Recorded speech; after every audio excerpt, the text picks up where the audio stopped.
Matt. Wave high. All right. Beginning of the journey of the saga continues on Big Zig. Overcast, rain. We've got a storm rolling in tomorrow, so we're leaving early. I cut my other trip short on the 94 Lazara. So we ran that back yesterday. So we're going to take this one down today, hopefully to Fernandina, and then tomorrow I'll run it down to Jacksonville and get it loaded up on the ship. I'm the load captain for the ship right now on the paperwork, so I'll probably have to stick around and get it loaded so I can at least show you guys the load process. A couple months ago we did an unloading, which I had to take down from my YouTube channel for political reasons, corporate reasons, whatever. I'm not even going to go into it. But hopefully I can show you guys a loading of a boat onto a ship that's going to go overseas to Europe. A lot of problems with this boat right now. I'm really nervous about taking it offshore. We really haven't even run it. We're going to go fuel it right now. Trim tabs are busted, so we're going to be cocked the entire way down. I think starboard engine's overheating a little bit. I just did the water pump on port side. I think we've got the controls back up and working. We'll find out this morning to see if I've got throttle on port side. So nothing's working really well on it, but I'm doing better right now than this guy. This boat is sinking at the dock. Oh, the stern of this is almost out of the water. I've been watching this for a few days now. I don't know if anybody's on board, but she's going down. She's going down by the bow. Anyway, I'm gonna get back to my boat. Hopefully we don't sink, for the love of God.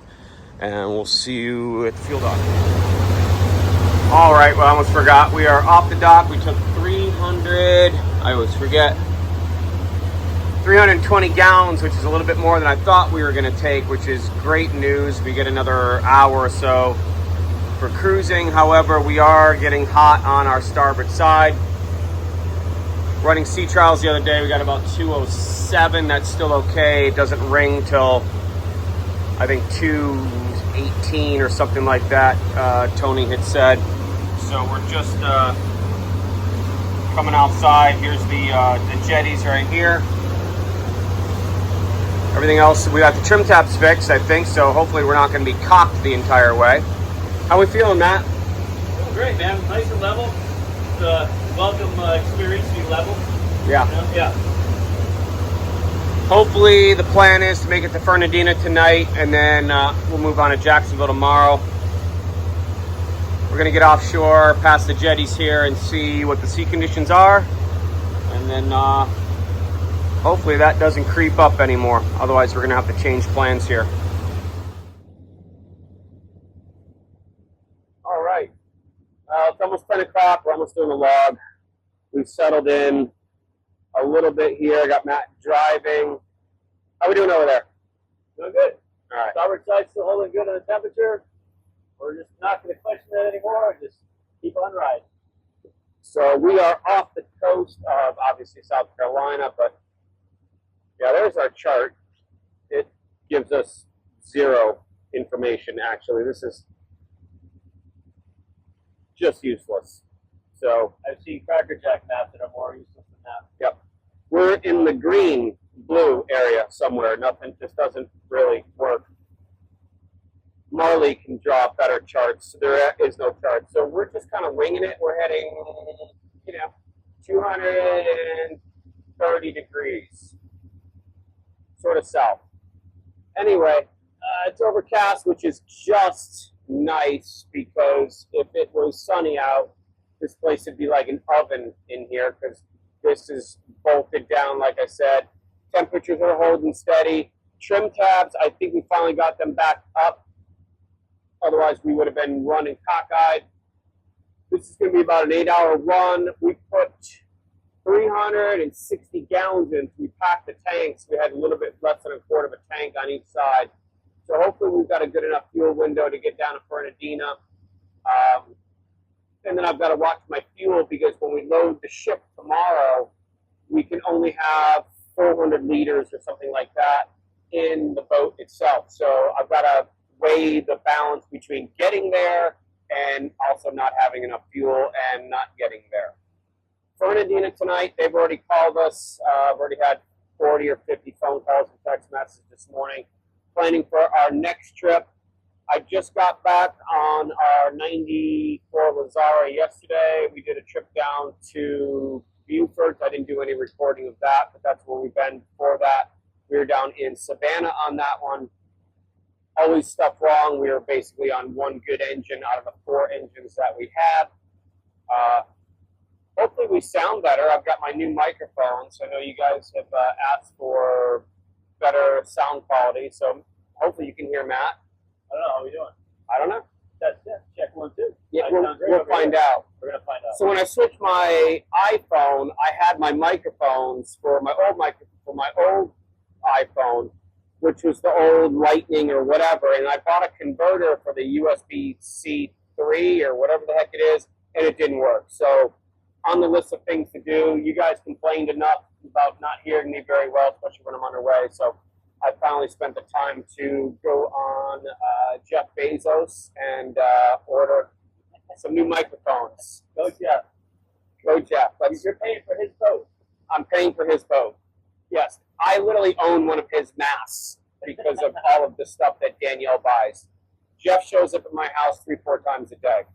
I think you probably maybe a halyard on that boat, Dave. I wouldn't even go to the map. You have no idea what comes to my house. What is all of this garbage that we're getting? I mean, everybody knows I'm not a consumer. Yeah, I'll buy another yacht or whatever, but I'm not a consumer. I don't have Amazon. I don't have eBay. I don't have Etsy or. You can have any of those. I think you just kind of go on and you buy stuff. I don't have any of it. I don't buy any of it. I don't even know how to log into it. Well, clearly. I think you get Amazon an app. The rest of them, I think you kind of lag onto. I don't have an app. I wouldn't even know how to do it. I could care less to know how to do it. But I was bored when Danielle got groceries delivered the other day. Oh, like the Instacart or whatever. Yeah, we needed like some eggs or cheese or something like that, and my wife goes online within 5 minutes. It shows up at our front doorstep. Yeah, I'm not sure once we pick up my parcel. I like to shake my melons and make sure they're nice and right. And again, I do the same thing because you don't know what somebody's picking out. They're like, oh, there's a head of lettuce. Why is it wilted and nasty? Well, just throw that in there. We don't really care. Yeah. They can't send it back. See you bye. And as usual, she can't cook. She burns water. So it's sort of like, the blind leading the blind. So she does all of the ordering for the house, and I've got to cook it. So I always say I get a watermelon, a piece of chicken, a football, and a badminton glove or something like that. I got to figure out how to make dinner out of that. And you spend $300 and yet you still don't have anything to make a legitimate meal out of. Well, that's why when you were out to sea the other day and I made dinner for us, I went out to the grocery store myself, actually went into the store and bought what I needed for dinner. Yeah. And that's normally what I do too. But she's like, we got chicken. I'm like, I'll take it from here. I got you. Yeah. And she didn't want to tell me who made the better chicken parm between the two of us. I asked her, of course. Yeah. And she didn't answer? She wasn't going to give me an answer, no. Me, of course. She said yours is crispier. That's all she said. She likes it thin. That's all she said. I don't care what you do as long as I get thin chicken. No problem. Whatever. Slice it nice and thin. Whatever. So, all good. I've made a couple meals for Marley so she doesn't starve while we're gone. Danielle can fend for herself with mac and cheese and fish sticks. So, all right, it's almost 10 o'clock. We're going to do a log. Cross our fingers. Everything is holding right now. Fernandina, here we come. All right, 12 o'clock log just done, right on time. We are just coming up on Tybee Roads. If you guys don't know what that is, it is Savanna. And we got an MSC coming out there. That's probably a 12 or 15,000 TEU. Got a couple of other ones outside here. There's probably 15 of them anchored out there, but we can't see all of them. There's one. There's another one. They're a little bit further out. there. We're way in compared to what I normally am. We're actually coming across the entrance to Tybee Roads. Again, just for ditch purposes, but the boat, knock on wood, seems like it's running pretty well. It's been maintaining. We're a little hot. That's all in Celsius, by the way. So if you see 100, you're like, hey, we're not doing bad at all. That's in Celsius, so do the conversion. How are we feeling about this, Matt? We've been pretty good, actually. We've been out here about 3.5 to 4 hours or so, about that. We backed the boat off once when we were getting a little hot on the starboard side there, and kind of fixed itself. It's been happy and hunky-dory, staying right about there for the past hour or so. So, I mean, knocking the proverbial wood, I mean, she's doing really good. Doing about 19, 20 knots. We're somewhere in there, maybe. I don't know if you can see. Tybee Roads, right there. Not much going on that screen. So, good thing I've done this trip before. Most of you pull out and head south, and you'll head to Florida. Then we'll figure out where we're going to pull in over there somewhere. Eventually, we'll get to it. So I've got our procedures for getting this thing aboard. I don't know if I discussed this or not, for what our plan is tomorrow. Yes, we are docking someplace tonight. Tomorrow morning, I'm going to get a rental car. We're heading out to Gulf River to rendezvous with the delivery ship. Well, I got to go from Fernandina, 30 miles to Jacksonville. South to Jacksonville. I've been trying to find the ship. It's lost on AIS. It still says it's pretty far offshore. I don't know which terminal it's going to, so I got to figure out which terminal it's going to. Matt doesn't have his credentials to get into the port, so I'm going to run the boat solo, and then he'll grab the rental car, meet me down in Jacksonville. I got to come along the side of the ship and get it ready for haul with the straps and everything. Like I said, I'll show you guys hopefully the loading process. And then we're out back tomorrow, and I'll feel a lot better about my life after this boat is gone. So, but so far, right, Matt?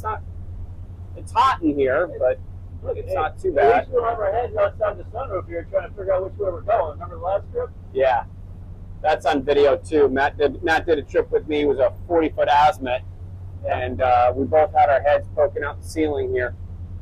Pea soup fog rolling down Pamlico Sound, I think. Yeah. That was when we saw that guy kind of just across the tower going straight to nowhere. Yeah, he was, I don't know what he was doing. He was looking for a death wish. He was heading right for shore, and we weren't too far offshore, and he just kept on going off into the abyss, and we never saw him again. We tried radioing him and to tell him to come behind me and follow us, but I don't know. I guess he was in a hurry to get there wherever he was going. I think it was basically going harder ground. He was going harder. I mean, it's not like there was a marina or anything else there. Nothing. It was just a sandbar and harder ground. So anyway, we've got good fuel too. We took 360 gallons on, and we had a little bit less than quarter tanks. So I'm actually thrilled at how much fuel we put into the tanks, because that was another big concern of mine about as you guys know, with all my trips, I'm just calculating fuel consumption. So 360 gallons, I definitely think I've got my window to get down to Fernandina and also probably down to Jacksonville. So I probably won't even have to top off tonight, because we've got to run the tanks empty to get it put on the ship. So pretty happy with that. Running 1800, I'm not going to push it. We may have to sneak behind that big guy right there. Yeah. So take it out the window if you want. Yeah, I'll see if we can get it out the window. Hopefully my phone will drop in the water. There we go. There it is out there. No, never mind. All right, he's coming out of Tybee Roads a little after 12 o'clock. Things are going well. I'm starting to be stressed a little bit.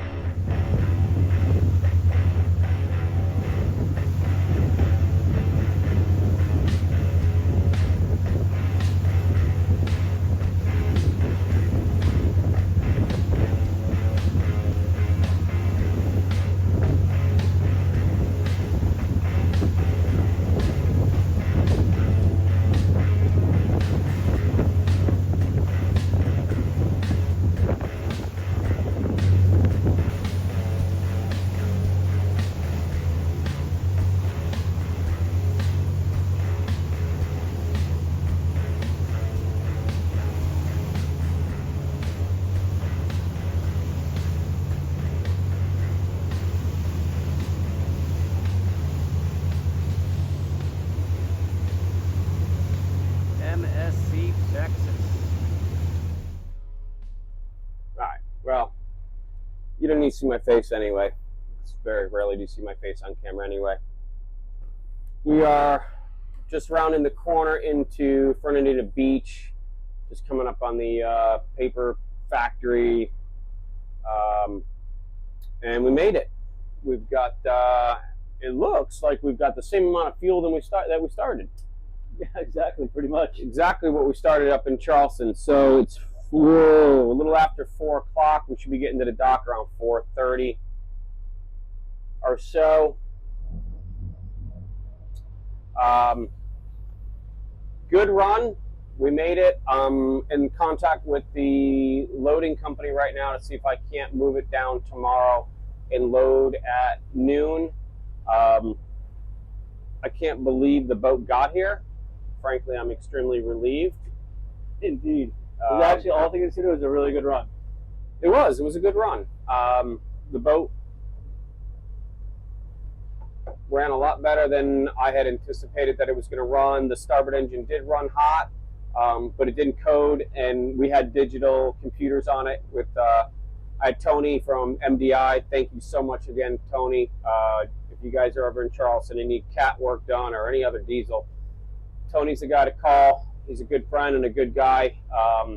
He's very, very busy, but he knew I had to get this thing out, and it's nice to have friends in high places. So Tony came out with his computer and hooked it up for me. We did a sea trial.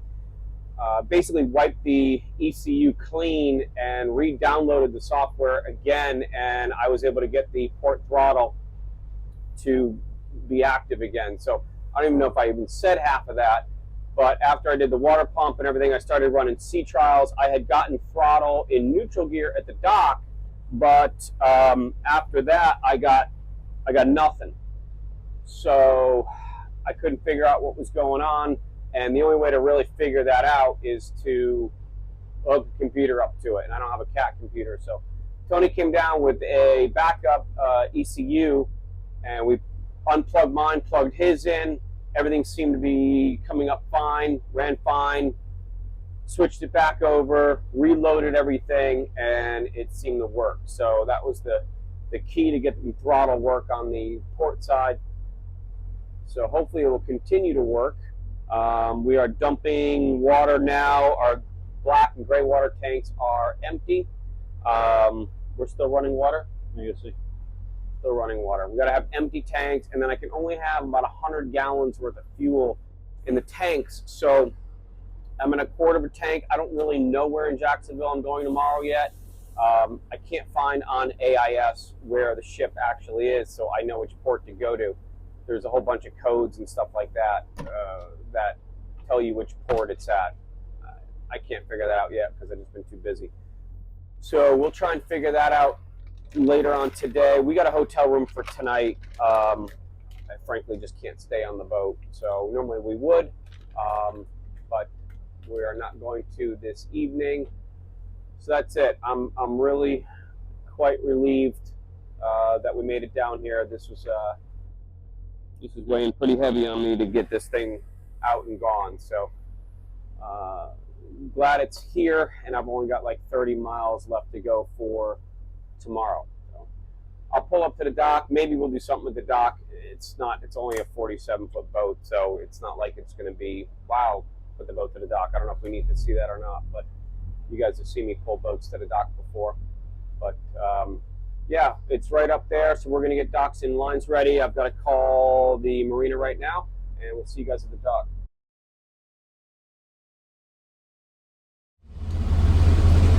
All right, well, I pulled off the dock at 11:30 this morning. We got our rental car.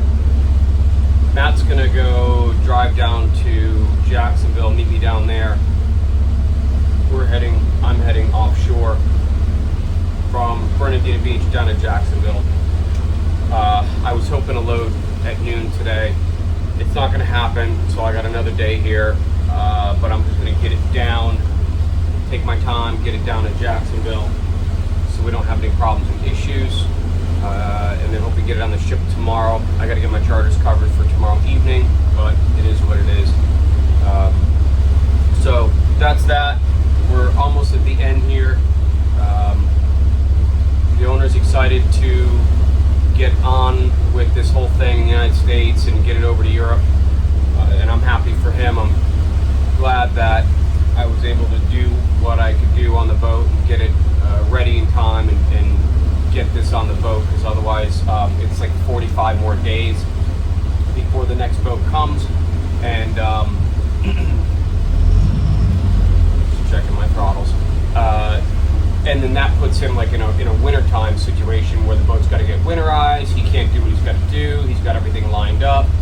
So it makes a real big mess. So I'm really happy that we were able to get this done for him. And it's been definitely a trying scenario for me with everything that's going on sort of behind the scenes on this boat with the old owner and stuff like that. And, you know, just some of the things that you guys saw on a couple of our other videos.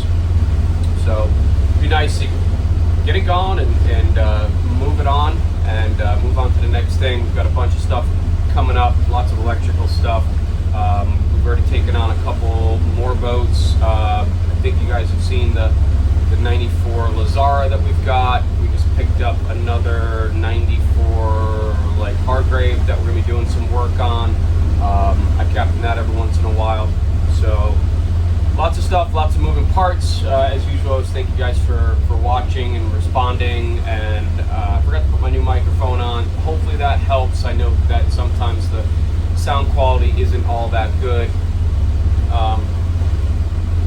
And I do try and do this for your entertainment as well as knowledge. And you know, keep in mind a lot of this is fifth or sixth down the line for me in regards to priority. So a lot of times I forget stuff, or we just don't do the recordings or whatever. But I do try and get you guys at least some good information on it and some of the trips that we do and some of the things that we find. So anyway, I'm going to turn the corner here. Maybe I'll turn the camera around. There we go.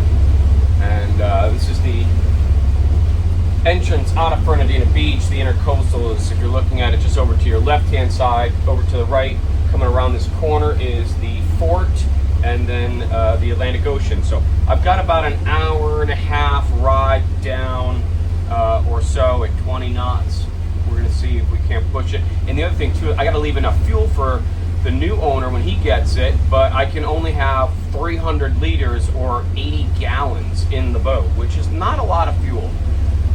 And he was telling me this morning that his captain's worried about it. And I said, yes, I'm worried about that too. We just want to make sure you got enough fuel on board, because you guys watch my show and channel, you always know all I'm doing all the time are fuel calculations. So I've got enough to get there, and I think that puts him around 80 gallons to hopefully putts to the next port that it's got to get to take on fuel over in Europe when it gets off the ship. So went around this corner, punch out, probably do another video. Hopefully the seas are about what they were yesterday. The rain is cleared, fog's gone, so hopefully nice, quick, easy passage. Okay, so before I forget, just got out of the inlet. We got banged up pretty good. Everything opened up, lost the coffee maker. All the utensils and everything fell out, and everything went flying all over the place. Not that there's much left on this boat, but so we're back out. It's a little bit calmer out here, but we did take a pretty good banging getting out of that inlet. And a lot of times that's very true. Any inlet you come in or out, it's always typically a lot rougher than it is half a mile up or down from the inlet. So just going out the inlet doesn't necessarily dictate what it's going to be like offshore. We're pretty much back to where we were. Now I'm running solo, so, and we got water, salt water all over the windows, and these windshield wipers don't do anything except for smear it around. So I had to go out and clean off the windows. And because I'm running solo, I put my gears in neutral, waited for the boat to stop. I grabbed my life jacket, put my life jacket on, and then I went outside and held the handrails and got up on the front here, made sure I had purchase on something at all times, just to make sure I didn't fall in the water. So And if I did, I got a life jacket on and the boat is stopped. So always think about what you guys are doing and be cautious about if you have to do a risky maneuver like that and you're by yourself, think about the best procedure to do it before you just say, oh, whatever, and just go out and fall overboard. So it's still a little bumpy out here. There's a chance I could have just misstepped and fallen over. But so always take precautions, especially when you're running solo. I got about an hour and a half to Jacksonville. Hopefully everything seems like it's running fine again, and we'll make it to Jacksonville. I got reservations down there. Almost forgot. Yeah, it's down right behind there somewhere. Safely made it to Morning Star Marina in Jacksonville. Half hour up the river. I just called the loadmaster. I still can't get there till tomorrow. I tried for this afternoon and they're just not ready for us. So we'll come back tomorrow and run the half hour up the river. Be there for 11 and load times between 12 and 1. And then hopefully I can get out and get back for charter. All right, I'm gonna get on a ferry. Very rarely do I get any time to do any personal stuff or any sightseeing while I'm delivering a boat, but given the opportunity, we decided to take a quick trip over to Fort Clinch, right at the entrance to the harbor, and it was kind of a neat little place to go and hang out and walk along the beach. Construction of Fort Clinch began in 1847, built mostly by civilians and the U.S. Army Corps of Engineers, protected the coast of southern Georgia. However, at the start of the Civil War, only about 2/3 of the fort had actually been completed and cannons weren't even installed yet. At the start of the Civil War, the fort was under Confederate control, which established fortifications and batteries on Amelia Island and the surrounding areas. As the Union started to gain control of the coastal southern Georgia, General Robert E. Lee gave the orders to evacuate, and Union troops arrived in March of 1862. It was still not completed by the end of the war, and by 1869 was left empty.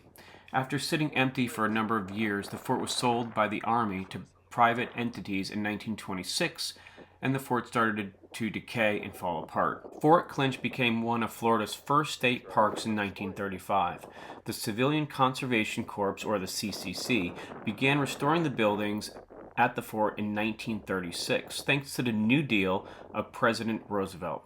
During World War II, Fort Clinch served its final mission as a joint operations center for surveillance and communications. At the end of the war, it was given back to the state to open to the public. Manhattan. One Manhattan. That's what we're waiting for. We're on the ferry. Heading back over to the boat. Hopefully going to bring it up to the port. So we'll see this thing on the way. My brother just asked me what all the water coming off that anchor's for. If anybody knows why water's coming off that anchor, let me know. I know, but I want to see if you know. She's a big girl.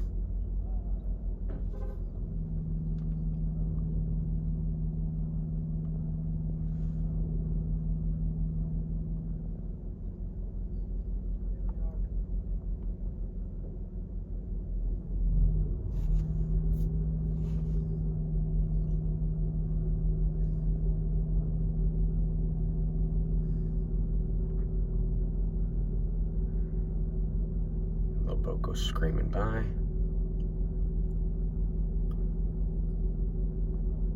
Also, how many containers do you think are on that? I don't know, I'd probably say 1,000. No. Not even close.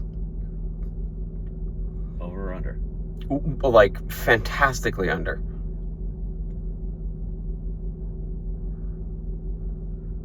Well, let's see. 1, 2, 3, 4, 5, 6, 7. You're 7 high. 1, 2, 3, 4, 5. Probably 15 deep. Okay, but you also realize that there's also In the hull, yeah. in the hull. There's probably, on that one right there, there's probably at least, on the low side, because of the way that house is set up, there's probably at least 12,000 TEUs on there. TEUs is a 20 equivalent unit. It's what they call those boxes. there was a couple of 20 TEUs in the front. They're the smaller of the boxes, but probably around 12,000 on that ship. And we're out. All right, let's go pick up the boat and get her put on a ship. And there she is.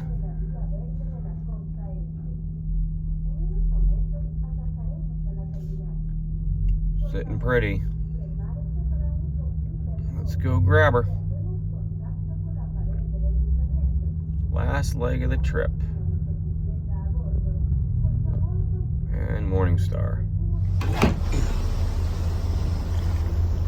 All right, starting off the morning right. Big pod of dolphins. Look at that. Some good luck right there for the new owner. Look at them all.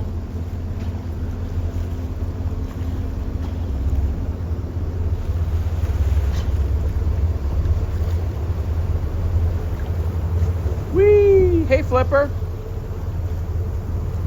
What's going on, buddy? Boat's going to Europe. It's a good send-off. Cool. Well, it's, I don't know, 10:15 or something like that. We are underway. Just left the marina right there. There's the ferry that we took, so I went right from there to there and pulled off. We are heading upriver right now. Shit, I'm going to do a slow roll. We have, I got time, but, good, everything's still working again. That's great. So yeah, okay, everything's still working. That's where the ferry started right there. So it probably could take me a half hour or so, 40 minutes. I'm just gonna do a slow roll up. I gotta meet them at 11 o'clock. Loading will be at 12 to 1-ish, hopefully, and we'll get it on the ship. Do a video of that, I hope. I brought my 360. I'm really limited in what I've got because I got to climb a ladder to get onto the ship after we load it, so I don't want my backpack or camera gear and all that other stuff. So, but yeah, we're gonna do a slow roll up here to save him on fuel. We're supposed to only have 80 gallons on board. That's not a lot, so I think he's got a little bit more than 80 gallons. I think he'll be all right. All right. We'll see you up at the ship. Nice little ship in dry dock. Obviously got the protection.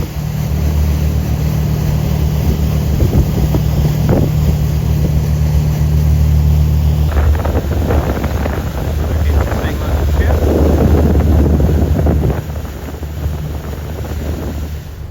All right, giving some space for one Manhattan here to kind of do some maneuverings into the port. Get in their way. Got 2 or 3 tugs on it, and they're just pushing alongside the keyway there. So I'm going to try and get out of their way so I can make it down river and around the corner here and make it for 11 o'clock. Yeah, too many things at once here. Sorry. There it is. 1, 2, 3. Yeah, I got 3 tugs. Wait, 1, 3 or 4 tugs? 3. 3 tugs.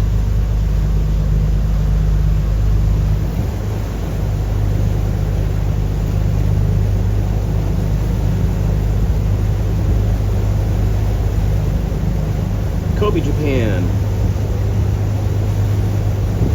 Big ship. Notice there's no prop wash. They are just in neutral, allowing the tugs to just push it alongside. Oh, there he goes.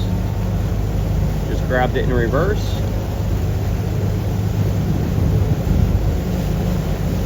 See the prop wash?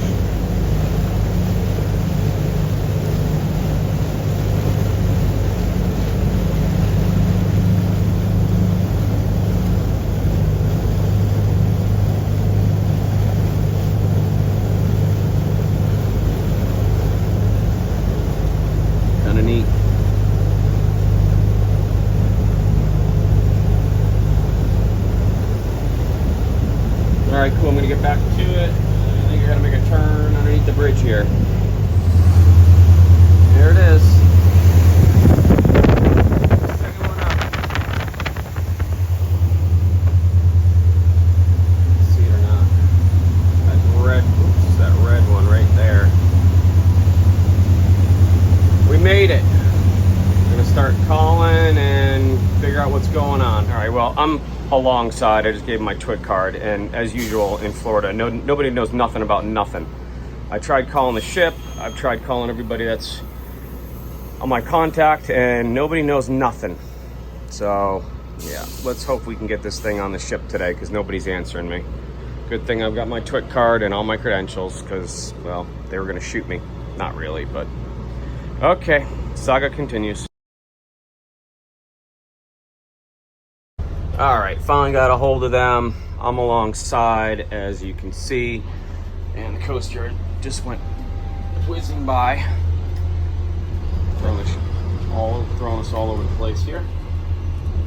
But yeah, just waiting for instructions. They're preparing it right now. Well, that's how close we are to the ship. Okay, so in my shutting down process, there's water on the floor. I have no idea why. It hasn't been there. I'll check engine room, but everything on the panel has been shut down, both AC and DC, so that's shut down. I don't know where that water be coming from. I'm gonna check the engine room real quick. Everything else is secured about as it's going to get. I guess just do a final walkthrough.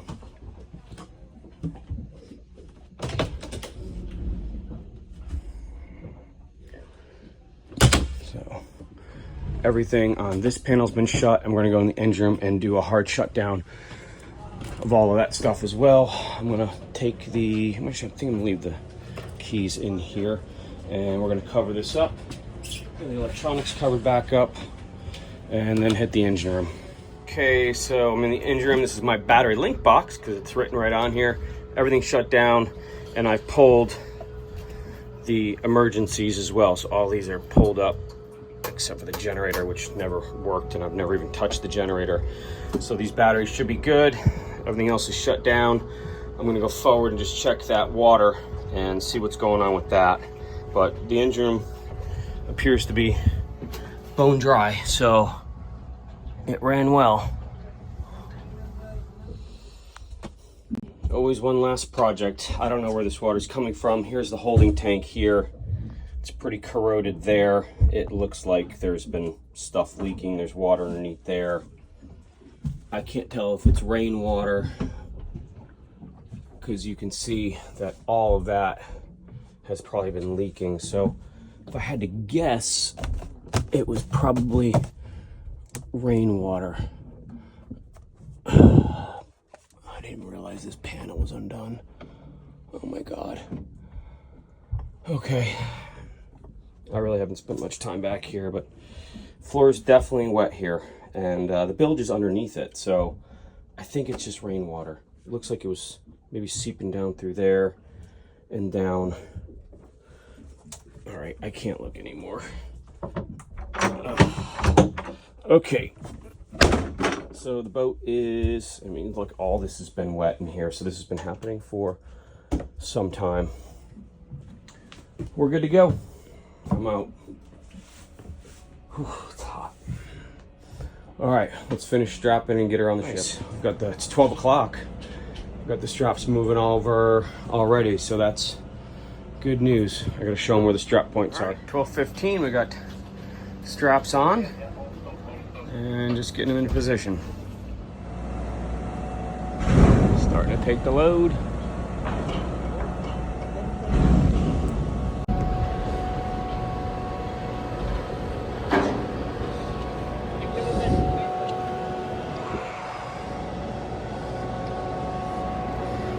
Halfway up.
Bottom doesn't look too bad after 2 divers on it.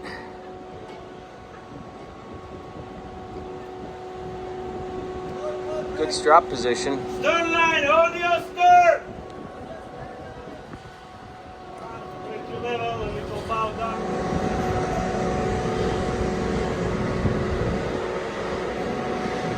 3 miles or 4, 5.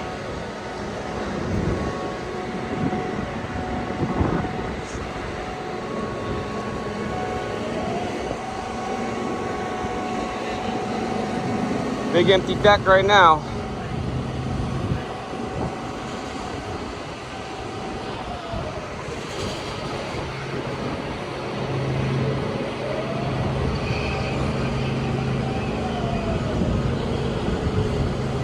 On your side!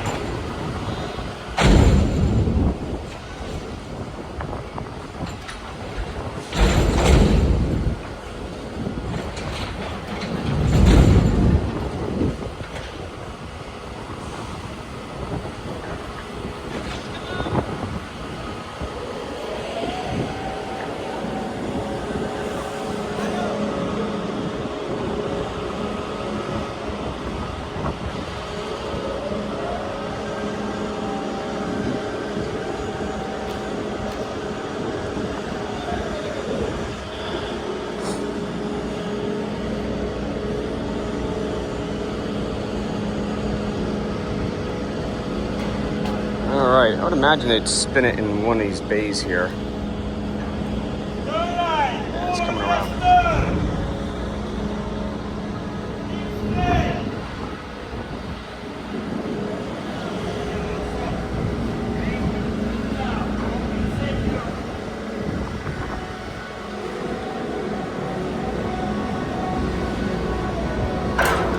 Here we go, big zig getting out of Charleston.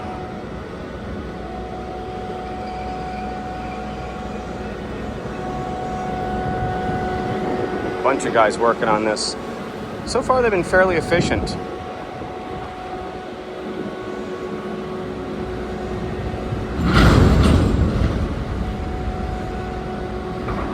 Watching the loading operations back there.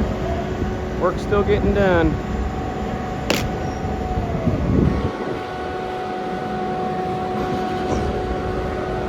I guess they're gonna bridge it across 2.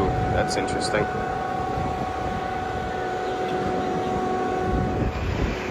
So this is really for the owner's consumption. If you notice on the port side here, it's pretty clean where the exhaust is. And then if you notice on the starboard side there, it's got some soot on it. This motor, the starboard side, as you guys know, as we were coming down, was running hotter. It also burned a little bit more fuel. So could be injectors, could just be running because it's hot and it's not as efficient. So that's gonna have to get taken a look at, but definitely more soot on starboard side than on the port side.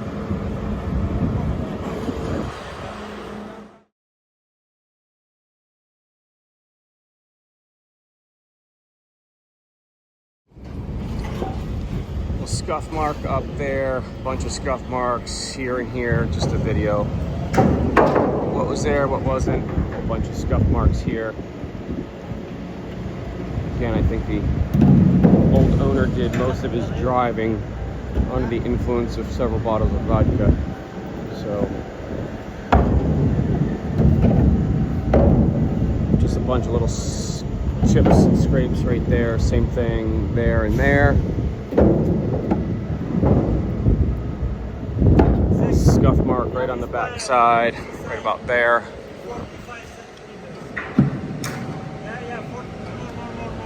Walk her across.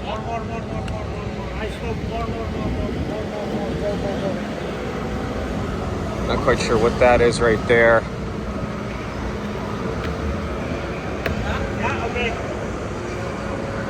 Typical scuff marks here.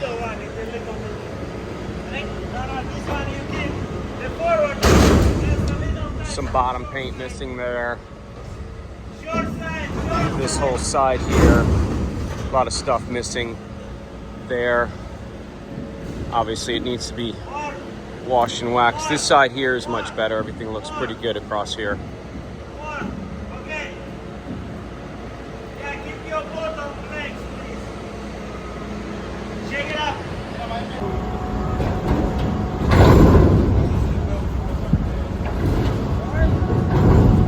Yeah, bow a little bit. Pull.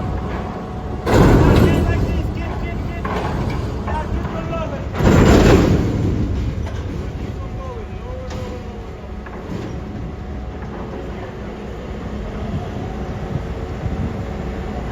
Stern. Pull.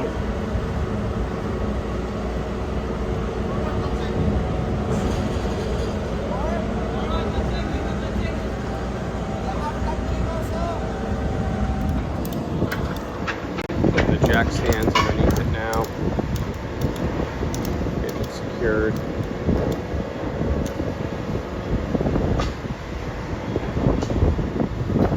We're only about 45 minutes into this, so not too bad.